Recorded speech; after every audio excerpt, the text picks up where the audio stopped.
세 가지 취혈 원칙에 관한 얘기를 해볼게요. 모든 증상은 그 증상이 있는 부위를 알면 대체로 경락을 특정할 수가 있어요. 그 경락을 알면 세 가지 취혈 원칙에 근거해서 내가 처방을 만들어 쓸 수 있어요. 저는 여기 계신 원장님들이 책에 나온 여러 처방 중에서 골라 쓰는 안목을 가질 뿐만 아니라 내가 처방을 만들어 쓸 수 있는 수준까지 가기를 원해요.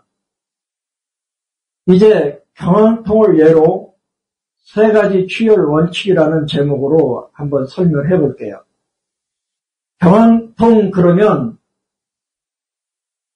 경은 흉쇄 유돌근을 중심으로 앞쪽, 항은 흉쇄 유돌근을 중심으로 뒤쪽을 가리키는 표현인데 그냥 목이라고 보시면 되는데 여기에서 가장 중요한 것은 족태양 방광경 영역이라는 거예요. 인체 후면이니까. 족태양 방광경 영역이라는 점에서 목이 뒷목이 있고 앞목이 있다고 그랬어요. 뒷목은 족태양 방광의 영역이에요. 앞쪽은 족소음 신의 영역이에요. 음양으로 보면. 그런데 일단 목 경황부와 대응하는 관계를 따라서 가장 먼 곳에서 취혈하는 방법을 원위취혈이라고 그래요. 이 여러 취혈 중에서 가장 효과가 강력한 건 원위취혈이에요. 그래서 할 수만 있으면 먼 곳으로 가야 되는데 아무렇게나 가는 게 아니고 대응 이론에 근거해서 가는 거예요. 그러면 경황부와 대응하는 자리가 어디 있나 이렇게 찾아봐야 되죠. 그러면 팔과 대응을 시키면 경황부는 체간에 있어요. 체간, 몸통. 그러면 팔과 몸통을 대응시키면 수구, 순대시키면 어깨와 목이 대응해요. 경관절. 수구, 역대시키면 목과 손목이 대응해요. 이번에는 다리를 몸통과 대응시키면 고관절이 경황부와 대응해요. 다리와 몸통을 역대응시키면 발목과 경황부가 대응이 되는 거예요. 그러면 이런 여러 가지 대응 중에서 가장 먼 곳이 어딜까? 발목이 된 거예요. 그래서 발목에 있는 처방을 보니까 처방집에 보니까 정근정종이 나와 있어요. 골륜 치료혈이 나와 있어요. 그러면 그걸 선택하는 거예요. 근데 정근정종의 처방의 특징은 안쪽으로는 족소음신, 바깥쪽으로는 족태양 방광경이 끼고 있어요. 이 말은 무슨 말이냐면 아까 앞쪽은 족소음신의 영역이라고 그랬어요. 뒷목은 족태양 방광의 영역이에요.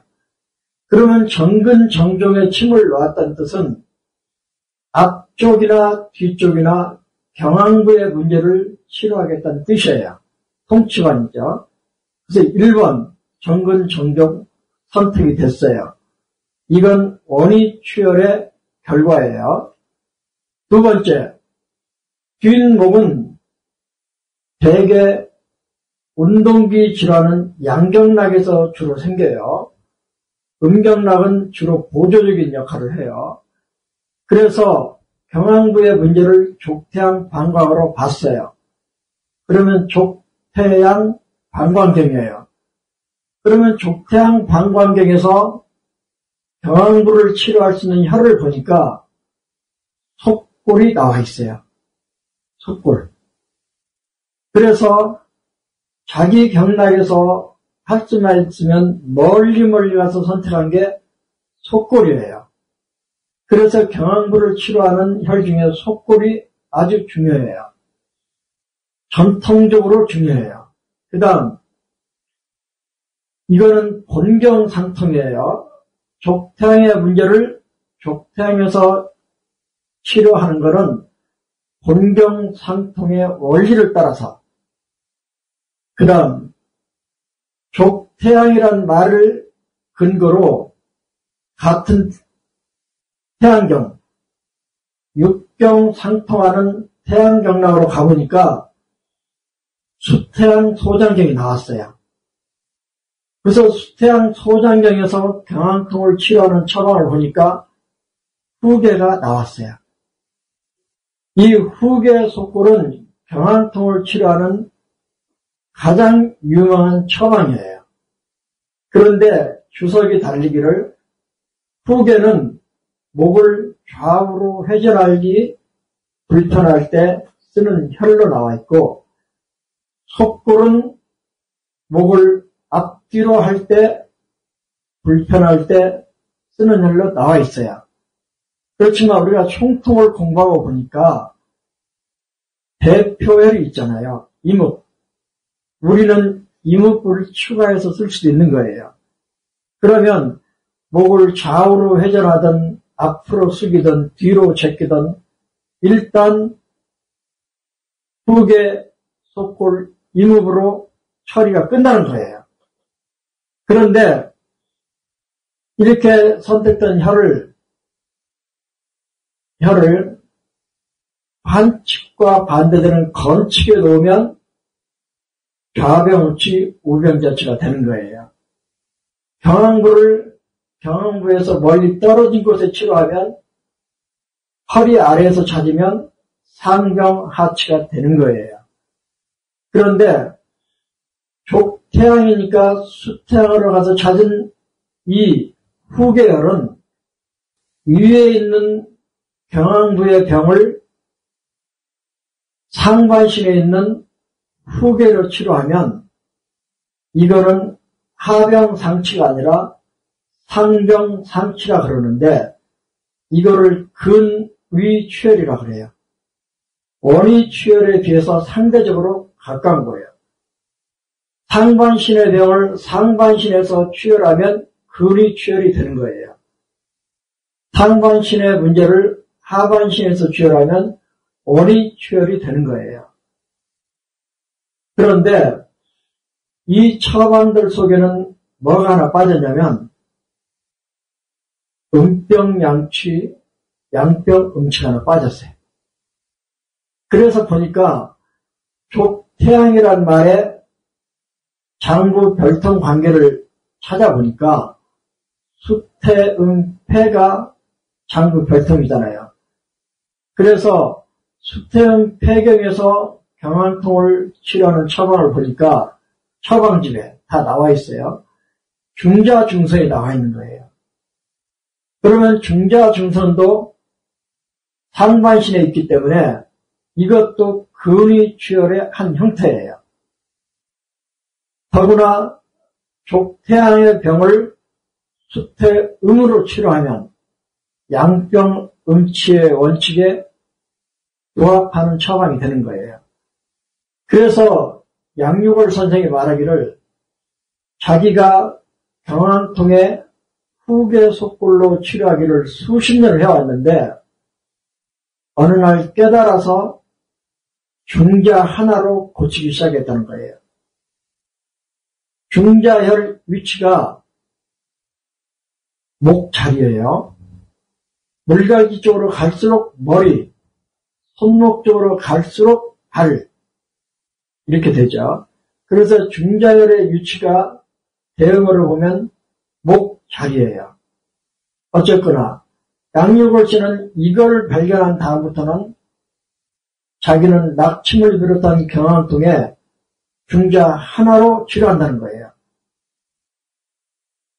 그러면 이 중자중선의 처방은 상반신에 있는 근위취혈이기도 하면서 양병음치라는 원칙에도 맞는 처방이 되는 거예요.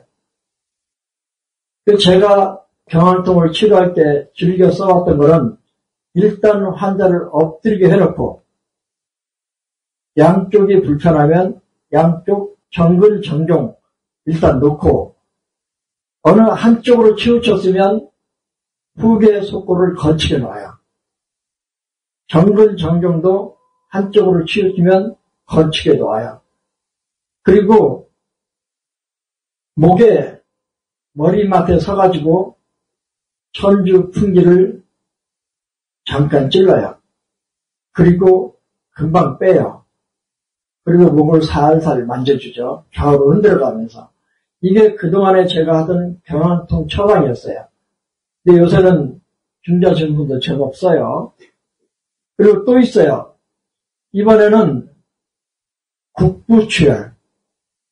먼 데서 취열하는 원위취열의 원칙이 있고 가까운 데서 취열하는 근위취열의 원칙이 있는데 이번에는 국부, 환부에서 취열하는 방법이 있어요. 금방 설명해 드린 것처럼 환부에서 천주, 풍기, 대적, 풍문, 병풍, 거골, 승모근을 따라서 침을 놓으면 국부취열이 되잖아요. 이런 처방들을 쓸 수도 있다는 거예요. 그렇지만 먼 데 있는 혈보다 나중에 찌르고 먼 데 있는 혈보다 먼저 빼라는 거예요. 이렇게 또 하나 있어요. 전병 후치, 후병 전치라는 또 원칙도 있어요. 몸 앞쪽에서 생긴 병은 뒤에서 취열하고 뒤쪽에 생긴 병은 앞에서 취열한다 그랬죠.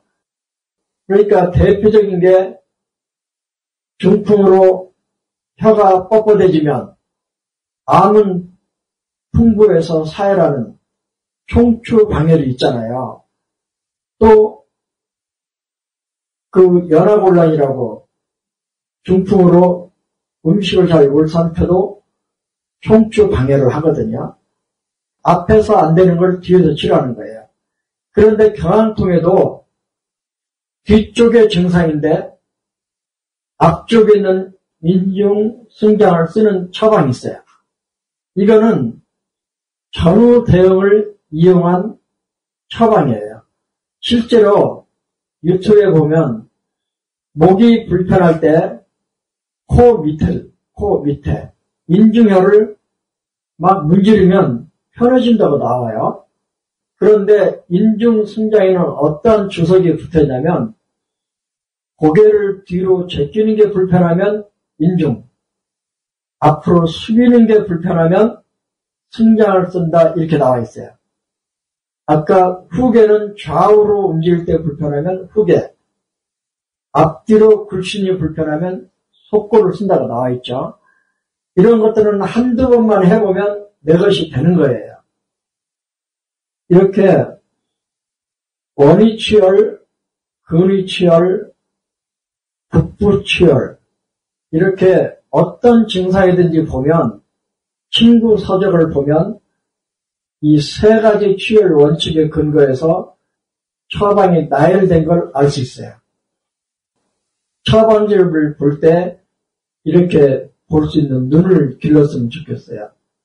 하여간 현재 증상이 일어나고 있는 부위의 경락을 알면 그 경락을 따라서 먼 데서 취열하면 원위취열, 그러면 하병상치, 상병하치가 되는 거죠.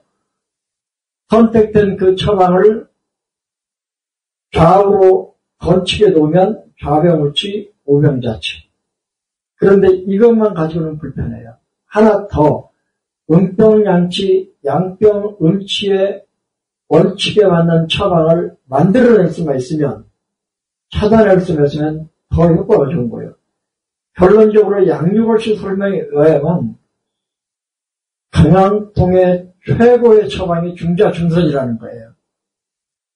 정근 정종이라는 거예요. 그래서 저는 정근 정종 놓을 때 엎드려 있는 상태에서 중자중선을 놓을 때도 있고 후계 속골을 놓을 때도 있어요. 그런데 우리는 뜻밖의 독진에 대해서 예민한 감각을 가지고 있잖아요. 중자중선 쓸 때 중부 앞통 살짝 눌러보세요. 그리고 후계 쓸 때 관원 살짝 눌러보세요. 이런 몇 가지 이 정보를 가지고 선택해 쓰면 되는 거죠. 세 가지 취열 원칙에 대한 설명을 일단 해봤습니다.